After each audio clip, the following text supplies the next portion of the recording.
യുഎസിൽ നിന്നും കാണാതായ ടെക്സസ് പെൺകുട്ടിയെ സ്കോട്ട്ലാൻഡിലെ വനാന്തരത്തിൽ ആഫ്രിക്കൻ ഗോത്രത്തിനോടൊപ്പം കണ്ടെത്തി.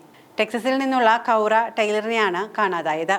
കുബാല കിങ്ഡം എന്നറിയപ്പെടുന്ന ഈ സംഘം എഡിൻബർഗിൽ നിന്ന് ഏകദേശം 65 കിലോമീറ്റർ തെക്ക് ജെഡ്ബർഗിനടുത്തുള്ള വനപ്രദേശങ്ങളിൽ ഒരു ക്യാമ്പ് നിർമ്മിച്ചിട്ടുണ്ട്. 400 വർഷങ്ങൾക്ക് മുൻപ് ഹൈലാൻഡ്സിലെ തങ്ങളുടെ പൂർവികരിൽ നിന്നും മോഷ്ടിച്ച ഭൂമി തിരിച്ചുപിടിക്കുക എന്ന ഉദ്ദേശത്തോടുകൂടിയാണ് ജെഡ്ബർഗിലെ വനത്തിൽ തങ്ങൾ താമസമാക്കിയത് എന്നാണ് സ്വയം പ്രഖ്യാപിത ഗോത്രം പറയുന്നതായി UK ആസ്ഥാനമായുള്ള വാർത്താ ഏജൻസിയായ SWNS റിപ്പോർട്ടിൽ പറയുന്നത്.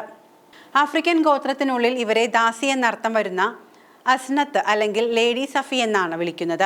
ക്യാമ്പിൽ നിന്നുള്ള ഒരു വീഡിയോ സന്ദേശത്തിൽ തന്നെ കാണാതായിട്ടില്ല എന്ന് ഇവർ ഉദ്യോഗസ്ഥരോട് പറയുന്നുണ്ട്. തന്നെ വെറുതെ വിടാനും താൻ ഒരു മുതിർന്ന പെൺകുട്ടിയാണ് എന്നും നിസ്സഹായയായ കുട്ടിയല്ല എന്നും അവർ UK അധികൃതരോട് വ്യക്തമാക്കുന്നു. എപ്പോഴാണ് എവിടെ വെച്ചാണ് ടൈലറിനെ കാണാതായതെന്നോ കുടുംബത്തിന് ഇതേക്കുറിച്ച് അറിവുണ്ടായിരുന്നുവെന്നോ വ്യക്തമല്ല. കോഫി ഓഫെ എന്നറിയപ്പെടുന്ന മുൻ ഓപ്പറ ഗായകനായ അദേഹൻ ആണ് സംഘത്തിന്റെ നേതാവ്. ഇദ്ദേഹത്തിന്റെ ഭാര്യ നന്ദിയാണ് രാജ്ഞി.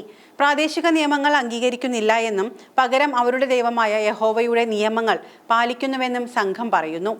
ദാവീദ് രാജാവിന്റെ പിൻഗാമികളായ ഹെബ്രായരുടെ ഗോത്രമാണ് അവർ എന്ന് അവകാശപ്പെടുകയും എലിസബത്ത് രാജ്ഞിയുടെ ഭരണകാലത്ത് അവരുടെ പൂർവികരെ പുറത്താക്കിയതായും ഇവർ പറയുന്നുണ്ട്.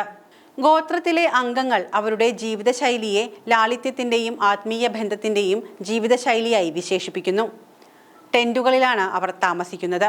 അരുവിയിൽ കുളിക്കുന്നു. പൂർണ്ണമായും പ്രകൃതിയെ ആശ്രയിച്ചുകൊണ്ടാണ് അവരുടെ ജീവിതം.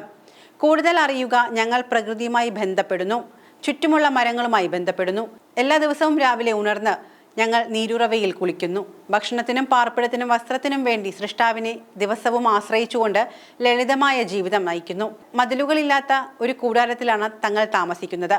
പക്ഷെ ആരെയും തങ്ങൾ ഭയപ്പെടുന്നില്ല, കാരണം സൃഷ്ടാവായ യഹോവയുടെ സംരക്ഷണം ഞങ്ങൾക്ക് ചുറ്റുമുണ്ട്. രാജാവായ അദേഹൻ പറയുന്നത് തങ്ങൾക്ക് അധികാരികൾ കുടിയൊഴിപ്പിക്കൽ നോട്ടീസ് നൽകിയിരുന്നുവെന്നും അവരുടെ ഒരു കൂടാരത്തിന് തീയിട്ട സംഭവം ഉൾപ്പെടെ ശത്രുതകൾ നേരിടേണ്ടി വന്നിട്ടുണ്ട് എന്നുമാണ്. എന്നാൽ തങ്ങൾ പിന്നോട്ടില്ല എന്ന നിലപാടിൽ ഉറച്ചു നിൽക്കുകയാണ് ഈ സംഘം.